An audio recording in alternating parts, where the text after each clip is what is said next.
ಇನ್ನು ರಜತ್ ಮತ್ತು ಗಿಲ್ಲಿ ನಡುವೆ ದೊಡ್ಡ ಮಟ್ಟಿಗೆ ಮಾರಾಮಾರಿ ನಡೆದು ಹೋಗಿದೆ. ಅದು ಮೊನ್ನೆ ಥರ ನಡೆದಂಥ ಗಲಾಟೆ ಆಗಿತ್ತು.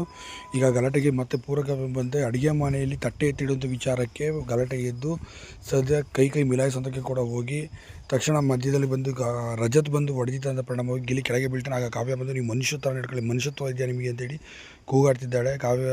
ಯಾಕೆಂದರೆ ಗಿಲ್ಲಿಯಲ್ಲಿ ಪ್ರಜ್ಞೆ ತಪ್ಪಿ ಬಿದ್ದಿದ್ದಾನೆ. ಗಿಲ್ಲಿನ ತೊಡೆ ಮೇಲೆ ಹಿಡ್ಕೊಂಡು ಕಾವ್ಯ ಹತ್ರ ಕೇಳ್ಕೊಳ್ತಿದ್ದಾಳೆ. ನಿಜಕ್ಕೂ ಕೂಡ ತುಂಬಾ ಮನ ಕಲ್ಕುವಂಥ ಘಟನೆ ನಡೆದಿರುವಂಥದ್ದು ಇದು. ಇನ್ನು ರಜತ್ ಮಾಡಿರೋಂಥ ಹೊಡೆದಂಥ ಪರಿಣಾಮವಾಗಿ ತಟ್ಟೆ ತೆಗೆದು ಹೋಗಿ ಅಲ್ಲಿ ಇಡಿ ಅಂತ ಹೇಳಿದ್ದಕ್ಕೆ ಗಿಲ್ಲಿ ನೀನು ಯಾವ ನಿನ್ನ ತಟ್ಟೆ ತೆಗೆದಿಡು ಅಂತ ಹೇಳಿದ್ರೆ, ತಟ್ಟೆ ತೊಳಿಬೇಕಾದ್ರೆ ನಿಮ್ಮ ಕೆಲಸ ಅಂತಂದಮೇಲೆ ನೀವೇ ತಟ್ಟೆ ಎತ್ಕೊಂಡು ಹೋಗಬೇಕು ಅಂತ ಹೇಳಿ ಗಿಲ್ಲಿ ಹೇಳಿದ್ದಕ್ಕೆ ನೀನು ಎಂಜಲ್ ತಟ್ಟೆ ಎತ್ತಕ್ಕೆ ನಾನು ಬಂದಿದ್ದೀನೇನೋ ಅಂತ ಹೇಳಿ ತೆಗೆದಿದ್ದ ಮುಖಕ್ಕೆ ಹೊಡೆದಿದ್ದಾನೆ. ಹೊಡೆದಂಥ ಪರಿಣಾಮ ಗಿಲ್ಲಿ ಕೆಳಗೆ ಬೀಳ್ತಾನೆ. ಸದ್ಯ ಗಿಲ್ಲಿ ಕೆಳಗೆ ಬಿದ್ದಿದ್ದಕ್ಕೆ ದೊಡ್ಡ ಮಟ್ಟಿಗೆ ಗಲಾಟೆಯಾಗಿ ಇನ್ನು ಕಾವ್ಯನೂ ಕೂಡ ಹೋಗಿ ಸರಿಯಾಗಿ ಕಿರ್ಚಾಡ್ತಿದ್ದಾಳೆ. ಗಿಲ್ಲಿ ಏನು ಮಾಡ್ಬಿಟ್ಟೆ ನೀನು, ಪ್ರಜ್ಞೆ ತಪ್ಪಿ ಬಿದ್ದಿದ್ದಾನೆ ಈ ಮನುಷ್ಯನ ನೀನು ಹೀಗೆ ಅಂತ ರಜತ್ ಮೇಲೇ ಆರ್ಭಟಿಸ್ತಿದ್ದಾಳೆ ಅಂತ ಹೇಳ್ಬೋದು. ಅದಕ್ಕೆ ರಜತ್ತು ಕೂಡ ಸುಮ್ಮನೆ ನಿಂತಿದ್ದಾನೆ. ಆ ಸಂದರ್ಭದಲ್ಲಿ ಏನು ಕೂಡ ಆತನ ಕೂಡ ರಿಯಾಕ್ಟ್ ಮಾಡ್ತಿಲ್ಲ. ಒಂದು ಕ್ಷಣ ಈಗ ಸೈಲೆಂಟಾಗಿ ನಿಂತಿದ್ದಾನೆ. ಗಿಲ್ಲಿ ತಿಗಾವರ್ಸಿದ್ದು ಅವನಿಗೆ ತಿಗಾವರ್ಸಿದ್ರೆ ಅವನ ಎಂಜಲ್ ತಟ್ಟೆ ತೊಳೆಯಕ್ಕೆ ನಾನು ಬಂದಿದ್ದೀನಿ ಅಂತ ಹೇಳಿ ಕೂಗಾಡ್ತಿದ್ದಾನೆ ರಜತ್ ಇನ್ನೊಂದು ಕಡೆ.